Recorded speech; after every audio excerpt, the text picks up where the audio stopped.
ট্রাম্পকে নিয়ে আসলে নানা জনের নানা মত। বলা হয় যে দীর্ঘ যুদ্ধের ধৈর্য ট্রাম্পের আসলে কখনো ছিল না, মানে অতীতের ইতিহাস থেকে বলা হয়। এবং ইরানের হাতে কি কি আছে এখন পর্যন্ত স্পষ্ট নয়, যদিও তারা বলছে যে তাদের কাছে এমন কিছু অস্ত্র আছে তারা এখনো সেগুলো আসলে বিশ্বকে দেখায় নাই, কিন্তু তারা দেখাবে এরকম কথাও বলছে। অনন্তকাল ধরে লড়াই করে যাবার মতো ক্ষমতা আছে, এরকম পরিমাণ অস্ত্রের মজুদ আছে, এমন কথা আবার বলছে যে যুক্তরাষ্ট্রের পক্ষ থেকে ডোনাল্ড ট্রাম্প। আমরা এতক্ষণ আসলে যুদ্ধের পরিস্থিতি শুনছিলাম যে কোন পর্যায়ে রয়েছে, আপনি সামগ্রিকভাবে কেমন দেখছেন?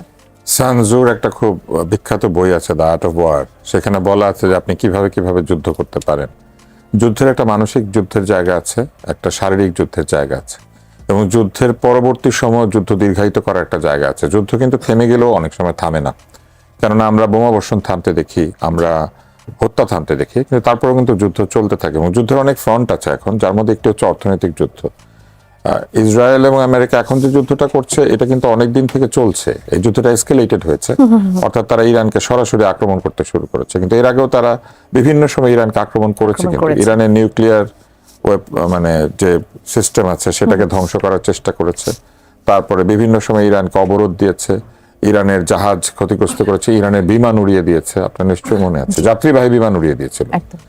এই ধরনের অন্যায় তারা করেছে। এবং সর্বশেষ যেটা করেছে, আন্তর্জাতিক জলসীমায় ইরানের জাহাজকে তারা ডুবিয়েছে। আন্তর্জাতিক জলসীমায় যুদ্ধ করার কথা না, কিন্তু তারা করেছেন। আন্তর্জাতিক জলসীমা আসলে যুদ্ধের জায়গা না। আপনার মনে আছে কিনা, মানে আপনি যদি ইতিহাস পড়েন জানবেন যে এই যে দ্বিতীয় বিশ্বযুদ্ধের সময় যে পার্ল হারবারে অ্যাটাক হয়েছিল, তখন কিন্তু মার্কিন যুক্তরাষ্ট্র অনেকগুলি জাহাজ আন্তর্জাতিক জলসীমায় ছিল, সেইগুলোতে জাপান অ্যাটাক করে নাই। হ্যাঁ, তারা অ্যাটাক করেছে, যুদ্ধ হওয়ার পরেও তারা অ্যাটাক করেছে পার্ল হারবারে। তো এইরকম কিছু কিছু ব্যাপার আছে যুদ্ধের রীতিনীতি, যেটা ট্রাম্প মানছেন না। ট্রাম্পের শুরু থেকে যদি তার জীবন বিবেচনা করেন তাহলে দেখবেন ট্রাম্প সবসময় উগ্র এবং এক ধরনের উদ্ধত, এবং ট্রাম্পের জীবনে করেন নাই এমন কোনো কাজ নাই। ডোনাল্ড ট্রাম্পের একটা বিশ্ববিদ্যালয় ছিল ভুয়া, ওইখান থেকে উনি ভুয়া সার্টিফিকেট বিক্রি করতেন। ওনার সম্পর্কে নেটফ্লিক্সে ডকুমেন্টারি আছে। মুশকিল হচ্ছে আমরা তো অত দেখি না কিছু, ফলে অনেক কিছু জানি না। একসময় উনি জুয়ার ব্যবসা করেছেন। উনি জুয়ার নগরী আটলান্টিসকে উদ্ধার করে, আটলান্টিক সিটি সেটাকে উদ্ধার করে সেখানে ক্যাসিনো বানিয়েছেন। উনি নানান ধরনের ব্যবসা বাণিজ্য করেছেন। ওনার একটা বোর্ড গেমও ছিল, মনোপলির মতো। ওনার একটা এয়ারলাইন্সও ছিল, ট্রাম্প এয়ার। এগুলো সব ডাব্বা মেরেছে। ট্রাম্প এয়ারের ঘটনা যদি আপনি পড়েন তাহলে দেখবেন। তো ট্রাম্পের এরকম অনেক বিষয় আছে। এবং ট্রাম্পের যে রিয়েল এস্টেট ব্যবসা, এটা ওয়ান কাইন্ড অফ ফ্র্যাঞ্চাইজ। উনি নাম ধার দেন, উনি নিজে যে কটা বিল্ডিং বানান তার চেয়ে বেশি করেন, ওনার নাম দিয়ে অন্যদেরকে বিল্ডিং বানাতে দেন, উনি ওখান থেকে কমিশন নেন। এইভাবে ওনার নামে প্রচুর বিল্ডিং আছে, ট্রাম্প টাওয়ার, ট্রাম্প অমুক, ট্রাম্প তমুক, কিন্তু এগুলো সবগুলি মালিক তিনি না। ট্রাম্পের নাম দিয়ে বিল্ডিং বানালে একটু বেশি পয়সা বিক্রি করা যায়, ওইটার প্রফিটটা উনি নেন। বলেন যে আমার নাম দিয়ে বিল্ডিং বানিয়ে ব্যবসা করছো, আমাকে কিছু টাকা দিলাম। তো এরকম অনেক কম, সবকিছু থেকে উনি বিজনেস, অনেক কম পরিচিত রিয়েল এস্টেট ডেভেলপার তার নামও ধার করে। উনি, ওনার সম্পর্কে আপনি ইন্টারনেটে গেলে অনেক কিছু জানতে পারবেন, কিন্তু উনি বহু বছর আগেই বলেছিলেন উনি আমেরিকার প্রেসিডেন্ট হতে চান, এবং এটা তিনি হতে পেরেছেন। এটা হয়ে তিনি প্রমাণ করেছেন যে আমেরিকানদের ভোট নিয়মিত হলেও ভোটারদের সিদ্ধান্ত গ্রহণের প্রক্রিয়াটা খুব অদ্ভুত। আমেরিকানরা এখনো ভোট দিতে শিখে নেই। তো এখন যে ঘটনাটা ওনারা ঘটাচ্ছেন, যুদ্ধ, আমরা যুদ্ধে ফেরত আসি। যুদ্ধে আসলে আপনি দেখবেন যে ইরান যেটা করছে, আমাদের এই আছে সেই আছে এগুলো বলছে, এটা খানিকটা মানসিক যুদ্ধের, মনস্তাত্ত্বিক যুদ্ধের একটা উপায়। আপনি ভয় দেখাচ্ছেন, কি আছে কি নাই একটা ফুটায় দেখালেই হয়। মানে আপনি যদি মুখে বলেন যে আমার এটা আছে ওইটা আছে, তারপরে আপনি আর কিছু করলেন না। তো এরকম না হলে আমরা অপেক্ষা করব। যুদ্ধ যদি লম্বা হয় তাহলে দেখা যাবে, যদি লম্বা না হয় তাহলে তো দেখানোর আগে যুদ্ধ শেষ হয়ে যাবে। একটা বিষয় মনে রাখতে হবে যে ইরান ওই আর্ট অফ ওয়ারের নিয়ম অনুযায়ী খেলছে। যেমন মার্কিন যুক্তরাষ্ট্রের মূল ভূমিতে আক্রমণ করার সক্ষমতা ইরানের নাই, কিন্তু ইরান বেছে নিয়েছে ঘাঁটিগুলি। কারণ এই ঘাঁটিগুলি হচ্ছে মূলত নিরাপত্তা দেয় এই মধ্যপ্রাচ্যের রাজা শাসিত বা মনার্ক শাসিত দেশগুলিকে, এবং এই দেশগুলির আবার নিজের সেনাবাহিনীর তেমন সক্ষমতা নেই। আপনি জানেন নিশ্চয়ই যে কুয়েতের এয়ারফোর্সে আমাদের প্রচুর বাংলাদেশি কাজ করেন।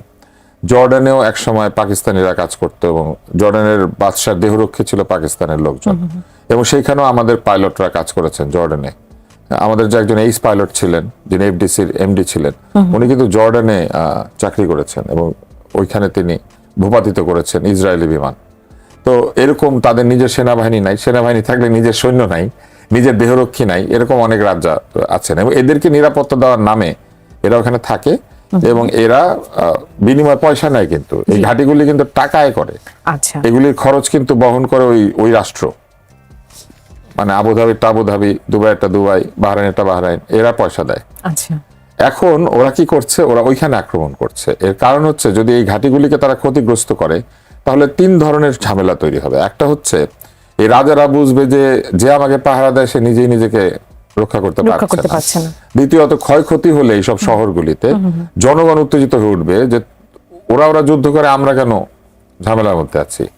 তারপরে ধরেন এই বুর্জাল আরব ধরেন একটু ফুটা হলো, কিংবা এই বুর্জাল খলিফা একটু বেঁকে গেল, এটা তো ওদের ন্যাশনাল প্রাইডে হার্ট করবে।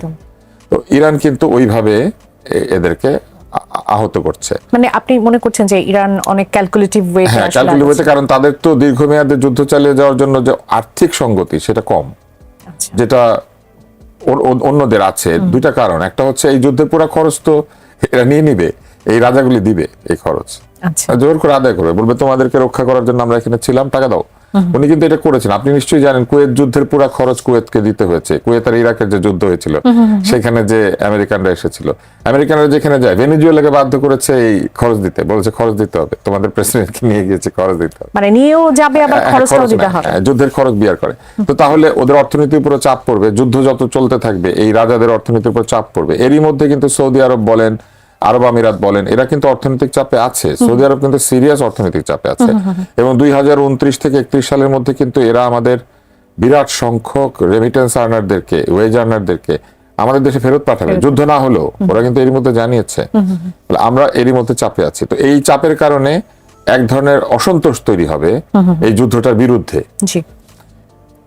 এরপরে তারা কি করছে, তারা একই সঙ্গে এত অল্প বা ধরেন অর্ধেক সক্ষমতা নিয়েও যে এরকম পরাশক্তির সাথে লড়াই করা যায় এই মনোবল তৈরি করে দিচ্ছে।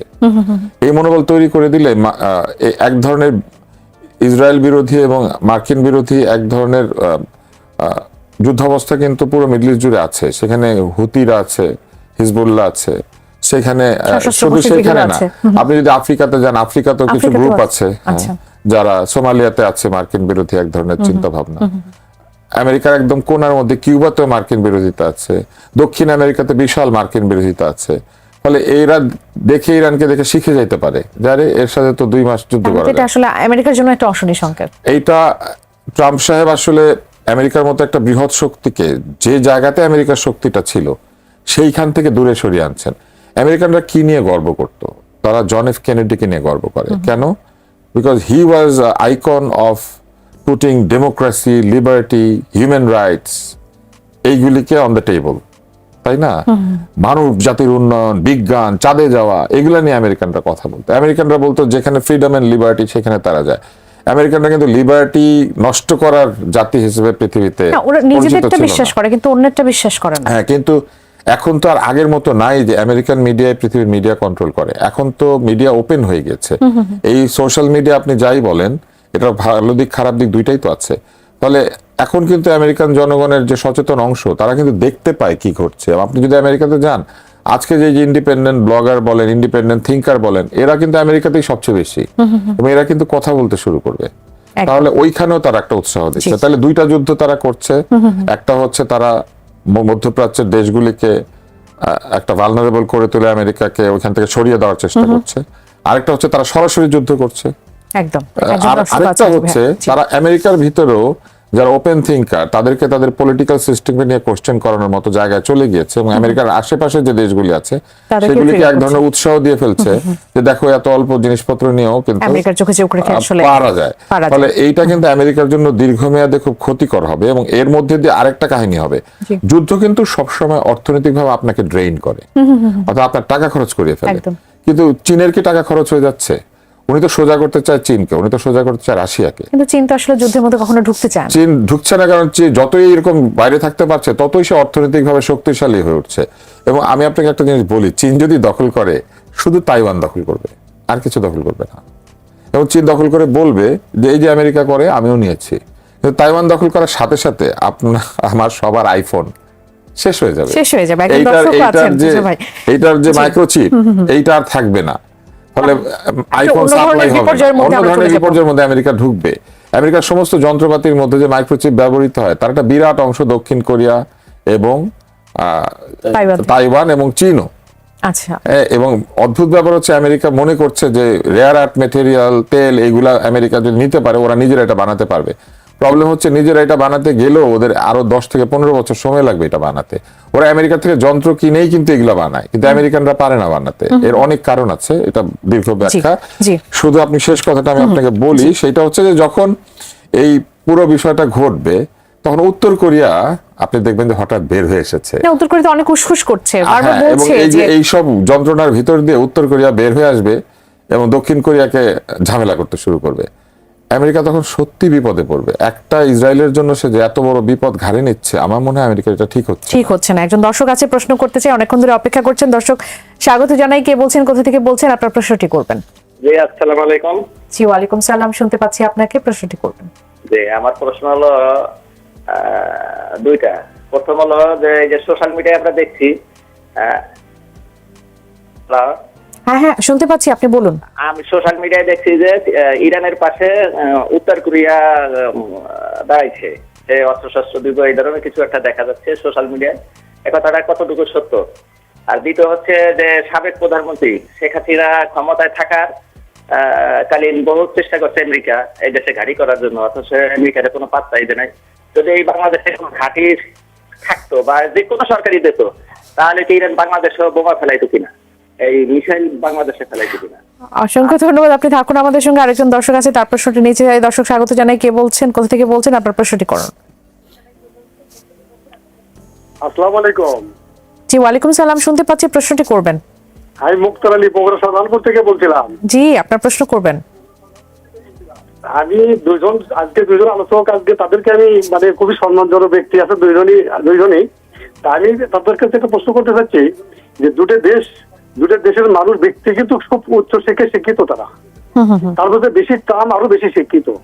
তার এই যে দুটো দেশ শিক্ষিত মানুষ, শিক্ষিত দেশ, উন্নত দেশ, তাদের যুদ্ধ লেগে গেল, এতগুলো মানুষ মারা যাবে, সারা বিশ্বের ক্ষতি হবে, তারা কিভাবে চায় এটা?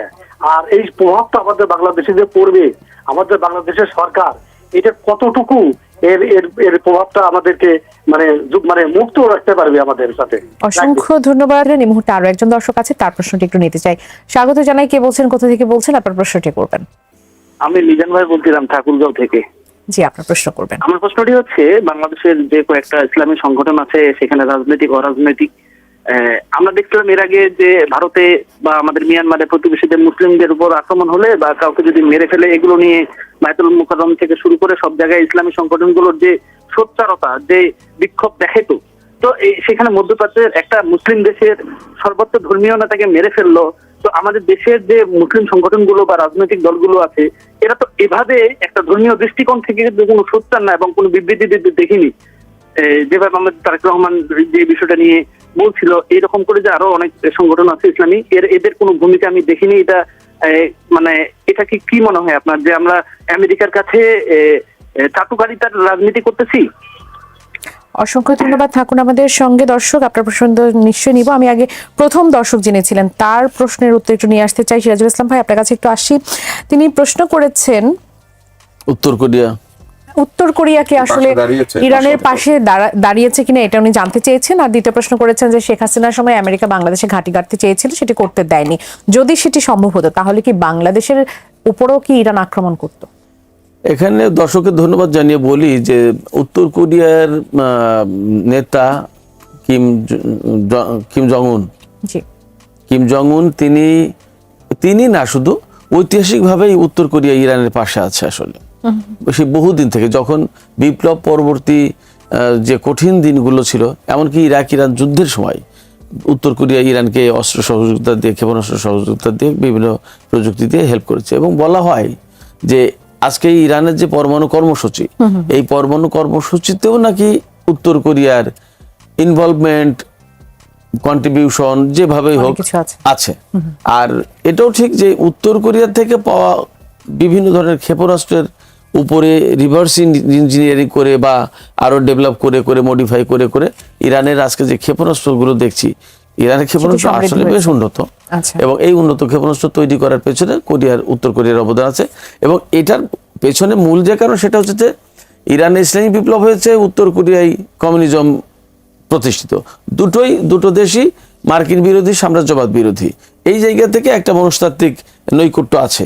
সেই জায়গা থেকে উত্তর কোরিয়া ইরানের সাথে ভালো সম্পর্ক রাখে, ইরানও উত্তর কোরিয়ার সাথে ভালো সম্পর্ক রাখে। এখানে আমাদের দর্শকদের বা আমাদের সাধারণ লোকজনের যে প্রত্যাশা, সেটা হচ্ছে যে উত্তর কোরিয়ার কাছে অস্ত্র আছে, পরমাণু অস্ত্র, এখান থেকে ইরান হেল্প নিয়ে পরমাণু অস্ত্র ফুটিয়ে দেয় না কেন, পরীক্ষা করে না কেন, একটা বানায় না কেন, একটা মারে না কেন, এটা সাধারণ মনের বন্ধু রাষ্ট্ররা তো বন্ধুর মতো আচরণ করবে, তারা কেন করছে না? যে প্রত্যাশা এইগুলো। কিন্তু বাস্তবতা হচ্ছে যে রাষ্ট্রীয় পর্যায়ে তো এইরকম আবেগ দিয়ে চলে না, অনেক হিসাব নিকাশের ব্যাপার থাকে, বহু কৌশলগত ব্যাপার থাকে। সেই জায়গা থেকে এই রকম সংকটে উত্তর কোরিয়া ইরানের পাশে কতটুকু থাকবে সেটা সময় বলে দেবে, বাট দুই দেশের ভেতরে সম্পর্ক ভালো, এতটুকু বলা যায়। ছোট করে জানবো যে বাংলাদেশে যদি আসলে ঘাঁটি গাড়তো আমেরিকা, আর হ্যাঁ, এইটা যদির কথা তো নদীতে, যদি ঘাঁটি গাড়তো তাহলে কি হতো, শেষ পর্যন্ত কথা অন্য। এখানে সবচেয়ে বড় কথা হচ্ছে কি, যে আমেরিকার সেই সমস্ত ঘাঁটিতে ইরান হামলা চালাচ্ছে যে সব ঘাঁটি তার জন্য থ্রেট।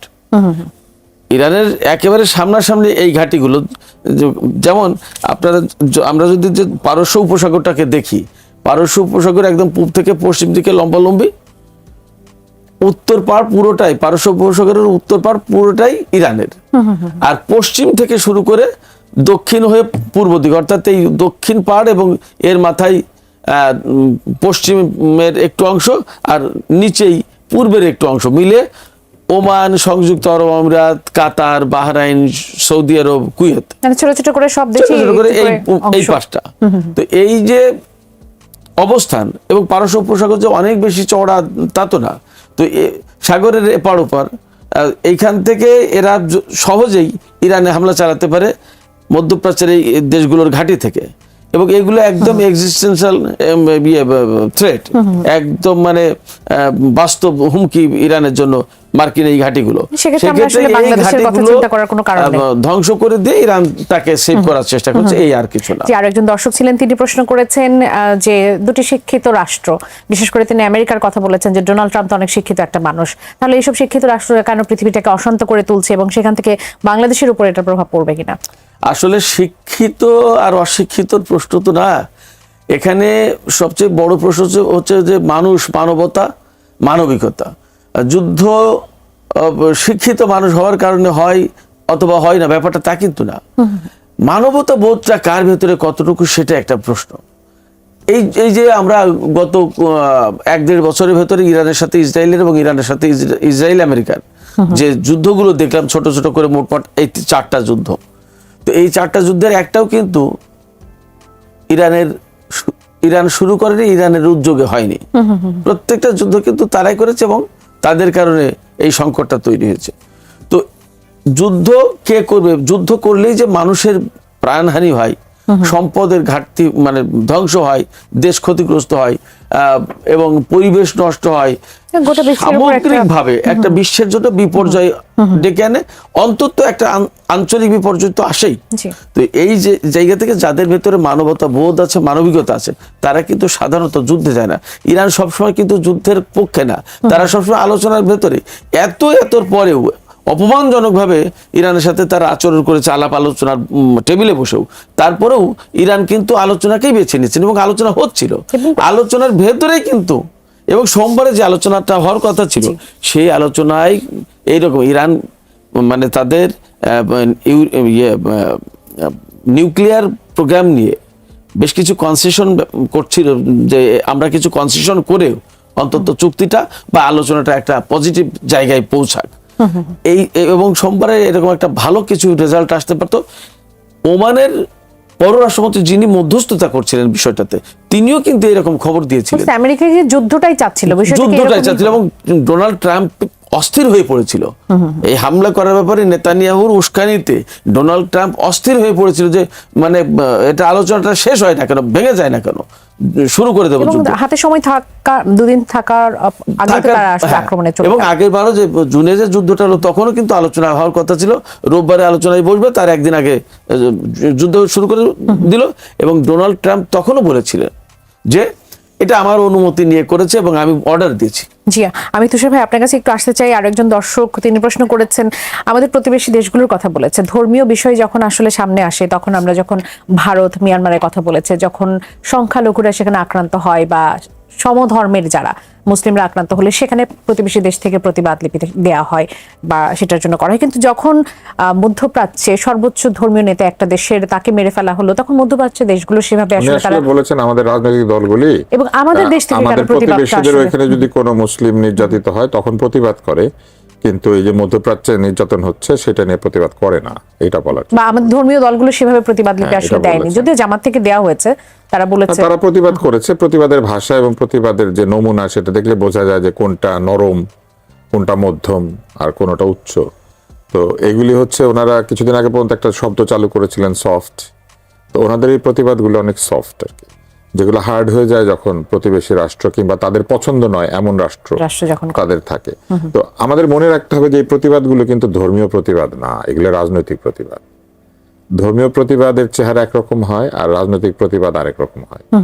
তাদের দলগুলি যেহেতু রাজনৈতিক দল, তারা রাজনৈতিক স্বার্থ বিবেচনা রেখেই প্রতিবাদ করেন, এবং তাদের এই রাজনৈতিক স্বার্থ বিবেচনা যখন থাকে তখন এটাও থাকে যে কোন রাষ্ট্র তাদেরকে চাঁদা দেয় কিংবা কোন রাষ্ট্র তাদেরকে প্রোটেক্ট করে, কাদের কাছে তাদের আশ্রয় আছে, এখান থেকে পালিয়ে গেলে কোথায় পালাতে পারবেন, এইসব তারা বিবেচনায় নেয়। আমাদের রাষ্ট্রীয় রাষ্ট্রের দিক থেকে যে প্রতিবাদটা আসলে এসেছে, জি, সেখানে বলা হচ্ছে যে আমাদের আমাদের সরকারি প্রতিবাদ হারিয়ে এসেছে। ফেলেছিলেন কিনা, মানে সেই বিবেচনায় বা সেই ক্যালকুলেশন গুলোই কি মূলত কাজ করছে? সরকারি প্রতিবাদটা অনেক নরম এবং অনেক আমি বলবো যে এক ধরনের সরাসরি প্রতিবাদ না আর কি, উদ্বেগ, উৎকণ্ঠা, পর্যবেক্ষণ করছি, নিন্দা জানাচ্ছি, ঠিক হয় নাই, এই ধরনের ভাষা আর কি। নিন্দাও যে খুব সরাসরি জানানো হয়েছে তা নয়। তো এই সবকিছু মিলে আমাদের মনে হচ্ছে যে আমরা এই পুরো ব্যাপারটাতে খুব নরম এবং একটু দূরবর্তী জায়গা আছি, এবং এই যে দূরবর্তী জায়গায় থাকার কারণ হচ্ছে অন্তর্বর্তী সরকারের চুক্তি। এই চুক্তিটা তারা এমন ভাবে চাপিয়ে দিয়ে গেছেন আমাদের উপরে, আমার মনে হয় যে এই চুক্তিটা নিয়ে কোনো সিদ্ধান্ত হওয়ার আগ পর্যন্ত আমরা কোনো শক্ত অবস্থানে যাওয়া কিংবা আগের মতো অন্তত একটু জোরালো ভাষায় কোনো প্রতিবাদ করা, এই জায়গাতে আমরা যেতে পারবো না। চুক্তির কথা যখন বললেন, একটু বাংলাদেশ প্রসঙ্গে এসে একটু পররাষ্ট্রমন্ত্রী আজকে বলেছেন যে যুক্তরাষ্ট্রের সঙ্গে যে চুক্তিটি আসলে হয়েছে সেখানে বিএনপি এবং জামাত সম্মতি দিয়েছিল এবং তাদের সম্মতিতে এই চুক্তিগুলো হয়েছে। তাহলে এখন কেন চুক্তিটা নিয়ে এতটা উদ্বেগ বিএনপি তো তখন বলে নাই যে তারা সম্মতি দিয়েছে এটাতে, জামাত ইসলাম বলে নাই তাদের সম্মতি দিয়েছে। এই চুক্তি সম্পর্কে তারা জানতো, এই কথাও তো বলা হয় নাই, বরং আমাদেরকে তো অন্তর্বর্তী সরকার বলেছেন যে এই চুক্তিটায় নন ডিসক্লোজার এগ্রিমেন্ট আছে, কেউ জানতে পারবে না, জনগণও জানতে পারবে না। এবং এখন বলছে যে তখন বললেই হতো যে তারা জানে।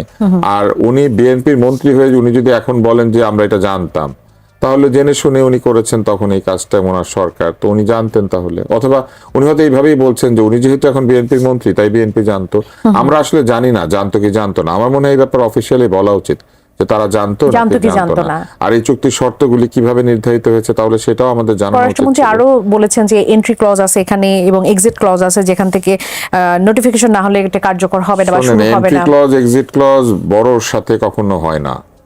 বড় আপনাকে এক্সিট ক্লজ যেটা দেয় ওটা ওইভাবে ঠিক করে দেয়। বড়কে বলেই কি এক্সিট নেওয়া যায়? খুব সোজা এক্সিট নেওয়া। মানে 7 দিনের মধ্যে যে এক্সিট নেওয়া যাবে সেটি তাহলে আসলে বিশ্বাসযোগ্যতা 7 দিন 7 মাস বা 7 বছর, মানে আমি আপনাকে 7 বলছি আর কি ইচ্ছা করে, যে 1 সপ্তাহ 1 মাস অথবা 1 বছর কিংবা 10 বছর, এই পুরোটাই নির্ভর করবে আপনি বড়র সঙ্গে চুক্তি করেছেন। বড়র সাথে চুক্তি কিভাবে হয়? আপনাদের নিশ্চয়ই মনে আছে একটা গল্প, যে একটা সিংহ ঝর্ণার উপরে আর একটা ছাগল হচ্ছে ঝর্ণার নিচে। সিংহ বলছে যে তোমার সাথে আমার চুক্তি, তুমি পানি খেতে পারবে কিন্তু পানি ময়লা করতে পারবে না। কিছুক্ষণ পর সিংহ বলছে তুমি আমার পানি ময়লা করো কেন? তো ছাগল বলেছে যে আমি তো পানি ময়লা করবো কিভাবে হুজুর, আমি তো আপনি এত, আমি নিচে আপনি উপরে, বলে আমি বলেছি তুমি ময়লা করেছো, অতএব সিংহ তাকে খেয়ে ফেলেছে। তো এখন বিষয়টা তো হচ্ছে যে এই চুক্তি যে আপনি এক্সিট করবেন, এক্সিটের সময় বিচার আচার করবে কে? আপনি কার কাছে গিয়ে বড়র নামে বিচার দিবেন, কার কাছে গিয়ে আপনি মামলা করবেন, বা কার সঙ্গে গিয়ে আপনি এটা লড়াই করবেন?